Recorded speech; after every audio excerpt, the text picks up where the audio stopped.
طيب، شكرا لك عادل، شكرا خليل، أهلا بكم متابعينا. بالتأكيد في هذا الحدث وفي بداية الموسم الكروي الثاني لبيت الكرة السعودية MBC، بالتأكيد هنا لندن كما يقال، أو السوبر السعودي في لندن، الحديث أو الفكرة الحديثة والوليد الجديد بالنسبة للاتحاد السعودي لكرة القدم من خلال استحداث هذه الفكرة. كما أشار الزملاء، نسعد اليوم بأن يكون معنا سعادة رئيس الاتحاد السعودي لكرة القدم الأستاذ أحمد عيد للحديث عن تفاصيل هذه الفكرة، ماذا يطمح لها الاتحاد. شكرا أستاذ أحمد لوجودك معنا، نرحب فيك في لندن ومنور أنا اللي رحب بكم في لندن، وأقول للمشاهدين ومتابعي رياضة كرة القدم في المملكة العربية السعودية أهلا ومرحبا بكم في بداية الموسم الرياضي 2015-2016. أتمنى من الله سبحانه وتعالى أن يكلل جهود الجميع بالنجاح، ويكلل أيضا جهود الشريك الفعلي الMBC بإظهار الصورة الأجمل عن الدوري السعودي وعن الرياضة السعودية وعن أنديتنا ومنتخباتنا. وفي الحقيقة احنا اليوم نحتفل احتفالية خاصة، احتفالية بتواجدنا في معقل رياضة كرة القدم ومؤسسي قانونها، وأيضا بداية الموسم الكروي في إنجلترا وفي العالم أجمع. بالتالي أقول مرحبا بكم جميعا وعلى الرحب والسعد، وأتمنى أن لا نكون ضيوف ثقلاء على المشاهد لأننا نحب المشاهدين. شكرا. سأسألك بشكل مباشر، لماذا اخترت أن تبدأ بخطوة جريئة هذا الموسم؟ لماذا نقلت السوبر من الرياض إلى لندن، سواء كان قرارك الشخصي أو قرار إجمالي أعضاء الاتحاد؟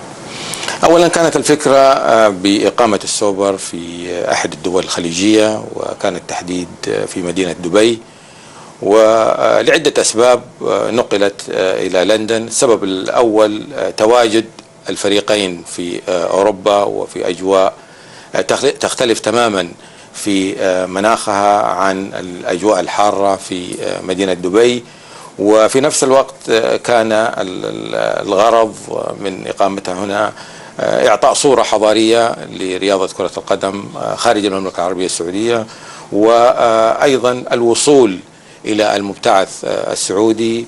وفي نفس الوقت هناك أهداف اجتماعية وأهداف مادية في الحد ذاته. اتفق الفريقان على أن ليس لديهما أي مانع في أن تقام في لندن أو في أوروبا تحديدا، وأعطينا الموافقة والمبادرة الجيدة من صاحب السمو الملكي الأمير عبد الله بن مساعد الرئيس العام لرعاية الشباب ورئيس اللجنة الأولمبية، الذي أيضا تناقشنا معه في البداية حول دبي، واستقرت البطولة في لندن كسبا لوقت الفريقين، وأيضا امتدادا لمصادر الدخل المجزية التي نتمنى أن نحققها من خلال هذه البطولة. كم تتوقع أن تكون قيمة هذه المباراة بالنسبة لكم في الاتحاد؟ لا تقل عن 5 ملايين ريال سعودي، وتستفيد منها الأندية ويستفيد منها الاتحاد، وتصرف أيضا على مصاريف الملاعب وخلافه.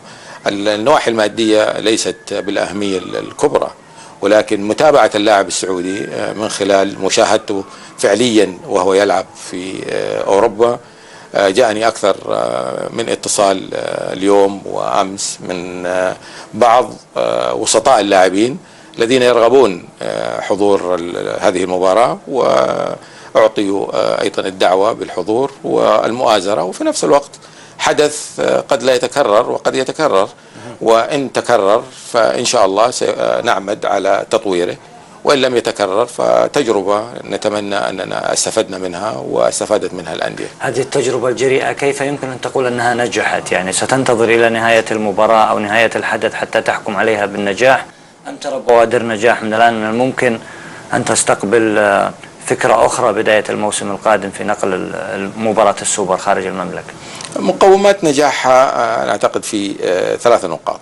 أولا حسن التنظيم، إذا وجدنا بعد التقييم أن هناك حسن للتنظيم، سواء تنظيم الاتحاد السعودي ممثل في لجانه وممثل في أعضاء مجلس إدارته، وأيضا النادي المستضيف. كنت اليوم أنا في الملعب وشاهدت أشياء جميلة جدا. التواجد كان مكثف، سواء التواجد الإداري من قبل نادي كوينز بارك رينجر، أو التواجد الإعلامي، أو حتى الترحيب في حضور الجماهير السعودية في لندن. أنا أعتقد أنه الجزء التنظيمي مهم ومهم جدا. يأتي بعد الجزء التنظيمي الجزء المالي. إذا وجدنا أن هذه المداخيل كبيرة، ليس معلوم الرقم حتى الآن بالنسبة لك؟ حتى الآن صباح هذا اليوم كانت نسبة المبيعات 70% من المقاعد نفذت، لكننا نطمع بأن تكون المقاعد 100%، وأيضا نطمع بحضور مميز إعلامي، سواء الإعلام المقروء أو المسموع أو المرئي، وكذلك الإعلام الإلكتروني الحديث. النقطة المهمة وهي النقطة الفنية، مدى قدرة اللاعبين على اللعب خارج المملكة العربية السعودية، ومحررين من الضغوط الكبيرة التي قد تواجههم في مباراة مثل هذه المباراة تجمع بين قطبي الرياض، قطبي المملكة العربية السعودية، النصر والهلال. فأنا أعتقد أنه تجربة يجب أن تخاض، فإن لم تخاض اليوم ستخاض في فترة قادمة. لكن أنا سعيد، وأنا كرئيس مجلس إدارة الاتحاد السعودي لكرة القدم، أن تكون هذه المباراة في الفترة التي أشرف فيها على الاتحاد، لكن بوادر نجاحها بحول الله ستكون، وبالتالي حدث. أنت متفق مع هذه الفكرة. خلينا نقول لك الجزء الآخر من لا يتفق مع هذه الفكرة، يرى فيها جزء من السلبيات. من ضمن هذه الأشياء هو سعة هذا الملعب. يعني الهلال والنصر غالبا الأقل حضورا يكون في 20,000 وليس الأعلى، فالنقل قد حرم بعض الجماهير من الحضور المحبة للفريقين اللي ما تستطيع سواء الوصول أو حتى الملعب لن يتسع هنا في لندن إلى هذا العدد، وكذلك أنه تجهيزات هذا الملعب لا توازي هذا النهائي. بالعكس، عندما اخترنا هذا الملعب اخترناه بناء على مقاييس ومعايير أوروبية. الملعب تقام عليه الدوريات الإنجليزية كاملة، وإذا كان هناك مقياس للحضور أو مقياس لجاهزية الملعب، فالملعب جاهز 100%. ستقام عليه مباراة السوبر كأول مباراة للموسم الرياضي الحالي. الفريقين يحظيان برعاية كريمة أيضا من قبل المسؤولين عن الملعب بإجراء تدريبات قبل المباراة. أرضية الملعب تعتبر واحدة من أجمل الأرضيات وأكثرها جودة، بنظام العشب الحديث اللي هو العشب الصناعي والعشب الطبيعي.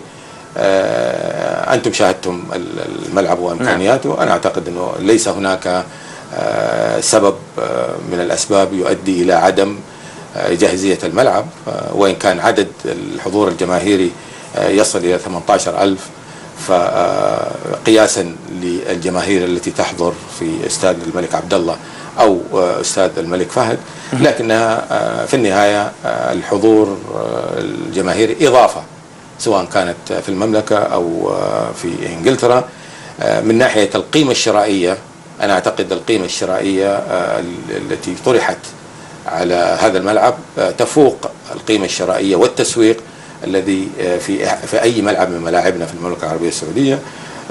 دعونا نخوض هذه التجربة ونضع إيجابياتها مسبقا، وننظر إلى سلبياتها بعد الانتهاء، ولا تظهر جميع الإيجابيات إلا بعد نهاية الموسم. سنرى مدى متابعة الأجهزة الفنية الخارجية للفريقين النصر والهلال، ومدى متابعة الأجهزة الفنية أيضا الخارجية للاعبين.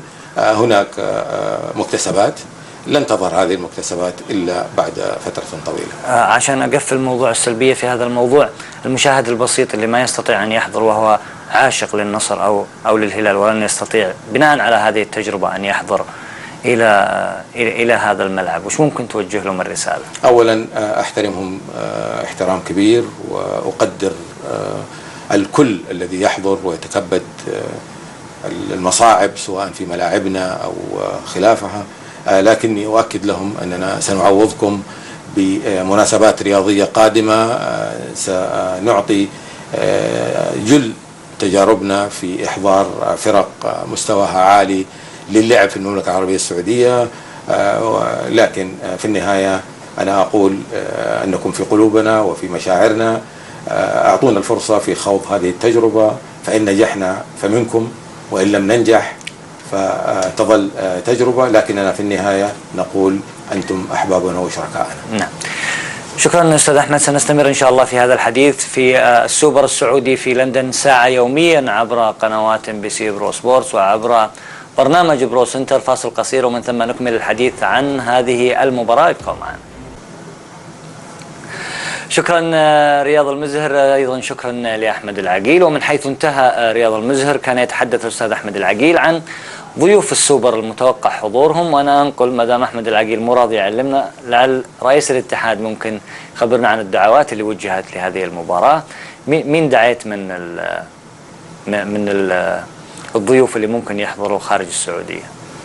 أولا أنا أحب أؤكد على أن السوبر السعودي وحضور نادي النصر ثم إن شاء الله بعد ساعات حضور نادي الهلال يجرني إلى سنوات مضت عندما حضر النادي الأهلي كأس العالم 1966، وذلك الوقت لم يكن هناك أي نادي عربي أو تفكير في نادي أن يحضر نهائي كأس العالم. اليوم نجدد هذا العهد بحضور ناديين سعوديين، والناديين السعوديين يجب أن يكون لهم متابعين على أعلى مستوى. شخصيا أرسلت دعوة لرئيس الاتحاد الإنجليزي ورئيس الاتحاد الاسكتلندي ومالك نادي كوينز بارك رينجر. هناك دعوة أيضا لأمين عام الاتحاد الأوروبي، وأتمنى حضورهم. البعض اعتذر نظرا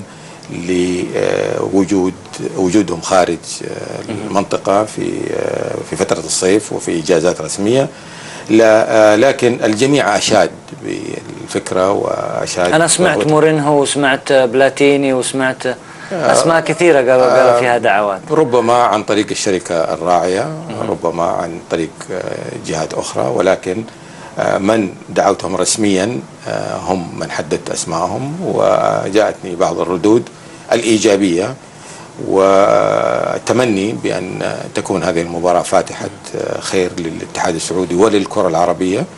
أنا أعتقد أنه مثل هذا الحدث لابد أن يكون هناك له متابعين، وإن لم يحضروا فلهم متابعة من خلال التلفاز ومن خلال المعلومات والإعلام اللي يوصلهم إن شاء الله. القطبين نصر وهلال أو هلال ونصر هم اللي سوقوا هذا السوبر، أم أنت ذهبت بملف السوبر السعودي فقط؟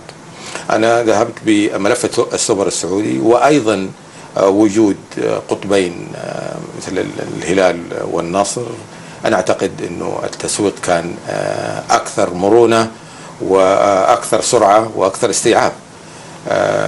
ويعرف الجميع أنه دائما وأبدا بطل الدوري السعودي صاحب جماهيرية، وبطل كأس جلالة الملك أيضا لا يقل عن بطل الدوري. أنا أعتقد أنه أي فريق سعودي نستطيع أن نسوقه سواء في لندن أو خلافه. لدينا إعلام ولدينا قناة تعمل معنا في هذا الإطار، ولدينا شركات مسوقة في نفس الوقت. أنا أعتقد أننا ولله الحمد نملك مقومات إنجاح السوبر سواء بأنديتنا أو بالشركات المسوقة. طيب، سأختم هذا الموضوع وأنتقل إلى مواضيع أخرى تخص الاتحاد السعودي لكرة القدم. سننتظر هذه الفكرة إجمالي عام كفكرة، سنقول بإذن الله شكرا لمن قدم الجهود، وننتظر منك التقييم كما أشرت أنه بعد نهاية هذه الفكرة نحكم إذا نقلتها في السنة الجاية. احنا حنقول أنك أنت اقتنعت ونجحت بهذه الفكرة، ممكن نشوف السوبر في مكان آخر. الآن سيحكم إذا عاد إلى المملكة أنه لم تنجح التجربة وانتهت. لا أعتقد ذلك، أنه عودة السوبر المملكة عودته إلى أرضه ومنشأه. نحن خطينا خطوة، ولكن لا يجب أن هذه الخطوة دائما وأبدا تكون خارج المملكة. أنا أعتقد أننا بحول الله بوادر النجاح موجودة، وعودتنا للمملكة السنة القادمة كفيلة بأننا تعطينا الفرصة في التفكير والخروج مرة أخرى إلى خارج المملكة. لكن في النهاية نعمد ونعمل لمصلحة رياضة كرة القدم أيا كانت، سواء في المملكة العربية السعودية أو خارجها بفرق سعودية. تعودت على الضغوط الحين، الأفكار الجريئة دائما يجي معها ضغوط. الحقيقة يعني أنا لا أعتمد على ترك الضغوط، لأني منذ أن كنت لاعب إلى الآن والضغوط مسايرتي. طالما أن هناك عمل فلا بد أن تكون هناك ضغوط، وفي سبيل مصلحة رياضة المملكة العربية السعودية وكرة القدم تحديدا. أنا أعتقد أننا مسخرون وعاملون من أجل خدمة هذا المجال، ويعتبر واحد من المجالات ذات أهمية كبيرة، ليست على نطاق الممارسين وليست على نطاق المتابعين، بل على نطاق الأسرة كاملة. هناك أسر رياضية تتابع، وهناك شاب ورجل وإعلام، هناك شابة وهناك طفلة. أتمنى أن نراهم غدا وهم يتابعوا كأس السوبر طالما أن الفرصة أتيحت لهم. ونسأل الله سبحانه وتعالى أن نحقق مبتغانا ويحققهم أيضا مبتغاهم. أنا أؤكد أن الضغوط التي على الاتحاد ما هي إلا وسيلة لإنجاحه. الانتقاد الذي على الاتحاد سبيل من سبل تطويره، ونحن على أتم الاستعداد للسماع، على أتم الاستعداد لتنفيذ ما يخدم رياضتنا. نعم، سنقفل ملف السوبر السعودي هنا في لندن. بعد الفاصل سنفتح ملفات أخرى خاصة بالاتحاد السعودي لكرة القدم، ولكن آخر الأخبار تقول بأن النصر أدى مرانه الأول اليوم في لندن بحضور رئيس مجلس إدارة النادي الأمير فيصل بن تركي. الآن أيضا وسائل الإعلام تنتظر فريق الهلال وصولا إلى لندن، ويوم غد كلاهما سيجري تمرينه الأخير على ملعب المباراة قبيل بدايتها ب24 ساعة. بعد الفاصل إن شاء الله سنتحدث عن مواضيع هامة أهمها المنتخب السعودي. يبقوا معنا. شكرا ناصر، شكرا أيضا للطلبة السعوديين اللي شاركونا في هذا التقرير، شكرا للإنجليزي اللي قدموا لنا اهتمامهم بهذه المباراة. نتمنى أن يصل الصدى إلى ما هو أبعد من المشجعين إلى الإعلام. نعلم جيدا أن صناعة الإعلام الإنجليزي بالنسبة للأحداث الرياضية صناعة هامة ومختلفة، وننتظر أيضا التعاطي من خلال هذه النوافذ المختلفة، التعاطي الإيجابي إن شاء الله مع هذه المباراة. والشيلات برضو نبغى نسمعها في الملعب، يعني الجمهور لا يقول احنا موجودين في لندن ما يمكن نسمع شيلات، لا، نبغى نسمع أهازيج النصر، نبغى نسمع أهازيج الهلال، وبإذن الله يخرج هذا الحدث كما نرغب إن شاء الله بإيجابيات كبيرة. أستاذ أحمد سعود لك، وملفات سريعة ممكن نناقشها يعني عشان ما نقول بدينا الموسم ساخنين، لكن خذني ليس الإعلامي ولكن المواطن اللي يهمه أمر المنتخب أو حتى ينتظر. تأخرتم كثيرا في إعلان اسم مدرب المنتخب. لا شك أنه الجميع حريص على منتخب بلاده، والمنتخب هو الواجهة الحقيقية لتطوير رياضة كرة القدم منهجيا وعملا وفنيا. أنا معك، تأخرنا لخدمة المنتخب الوطني. عندما أسند المنتخب للكابتن فيصل البدين أسند لمدرب كفء، وكانت لدينا فرصة كبيرة بالتريث والبحث عن الأفضل مدربين، خاصة وأن المنتخب سيلعب مباريات التصفيات الآسيوية والمؤهلة لكأس العالم بكل أريحية وبكل جدية مع الكابتن فيصل البدين. سبق وأن أعلنا عن أكثر من مدرب، وكان سمعنا بريسا وبرودوم. نعم. ومفاوضات وكذا. في الأول أنا أحب أن أشكر الأمير عبد الله بن مساعد اللي جلسنا كثير وتحدثنا كثير عن السيد بلسا، والتقيت بالسيد بلسا في باريس من قبل حوالي 4 أشهر، وكانت رغبته في أنه يزور المملكة العربية السعودية ويعمل في المملكة العربية السعودية على أن تكون هناك تقارير كاملة يستلمها قبل إسناد العمل وتوقيع العقد. وفعلا بدأنا في فريق عمل مكون من كوادر سعودية وكوادر غير سعودية، انتهى عملنا على تقرير متكامل.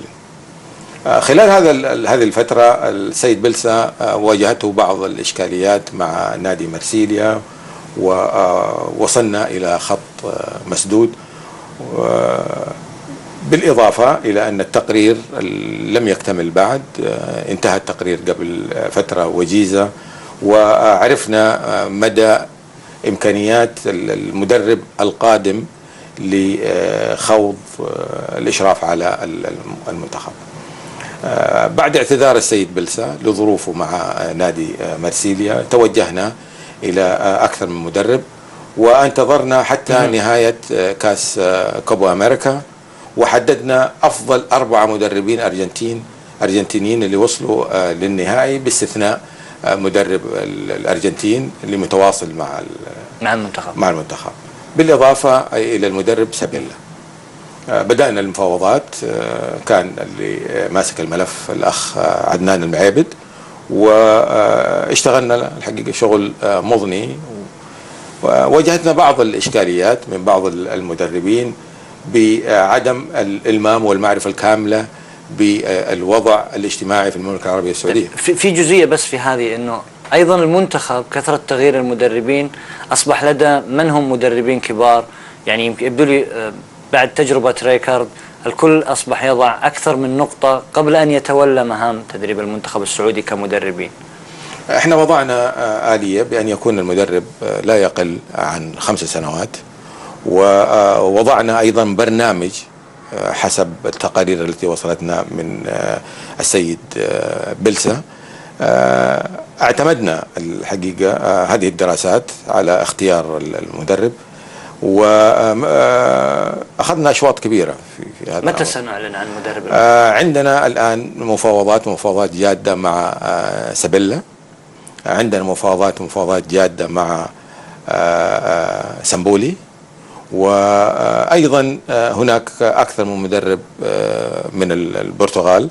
أنا أعتقد أنه مع بداية الشهر القادم شهر سبتمبر الرؤية ستتضح، وسيكون هناك مدرب اعتمد من قبل الاتحاد السعودي وتنطبق عليه جميع الاحتياجات التي يحتاجها المنتخب السعودي. ولكن أقول أنه منتخب المملكة العربية السعودية ليس ملكا فقط للاتحاد السعودي، ملك لكل مواطن سعودي. اللاعب السعودي الذي يمثل المنتخب يمثل المملكة العربية السعودية، فلذلك شخصيا أنا حريص على أن اختيار المدرب بأسس وبمعايير، واختيار مدرب لمرحلة قادمة نعمل من أجلها إلى تحقيق أهداف ليست هدف المنتخب الأول فقط، ولكن لدينا أيضا هدف المنتخب الأولمبي اللي إن شاء الله نسعى إلى أن يصل إلى أولمبياد البرازيل، ومدرب يصل بالمنتخب السعودي إلى نهائي كأس العالم 2018. في جزئية أخرى أيضا فيما يخص الاتحاد، اللجان القضائية يبدو لي هي الأقل، يعني هي اللي عليها العتب كثير. يعني يمكن لجنة الاحتراف أو لجنة المسابقات عليها ملاحظات، ولكنها أقل بكثير من اللجان القضائية. اليوم أنت أمام كرسي شاغر، كرسي لجنة الانضباط. لماذا سيبدأ الموسم ولم تجد من تجلس على هذا الكرسي؟ أولا الجميع يعلم أن اللجان القضائية بحكم النظام الأساسي اعتماد اللجان القضائية من قبل الجمعية العمومية. في النظام المحدث المجلس الإدارة يوصي ويتم الموافقة من قبل الجمعية العمومية، ولكننا سنعتمد جزئية ثانية، وهي اختيار رئيس اللجنة واستمرارية بعض أعضائها حتى لا يكون هناك خلل في النظام. لدينا أكثر من اسم مطروح، 5 أسماء مطروحة. ناقشنا هذا الأمر في اجتماع مجلس الإدارة السابق. بحول الله عندما نعود المملكة سيكون هناك قرار بالتمرير بعد قراءة مستفيضة. هناك من رفض هذا المقعد؟ لم يرفض هذا المقعد، ومع الأسف أنا قرأت الكثير وبعض الأحاديث من بعض الأشخاص بأن أوكلت لهم هذه المهمة، وأنا من هذا المكان لم توكل هذه المهمة لأي شخص. من يوكل المهمة مجلس الإدارة، ومجلس الإدارة لابد أن يقرأ السير الذاتية بكل دقة وبكل معرفة بهذا الأمر.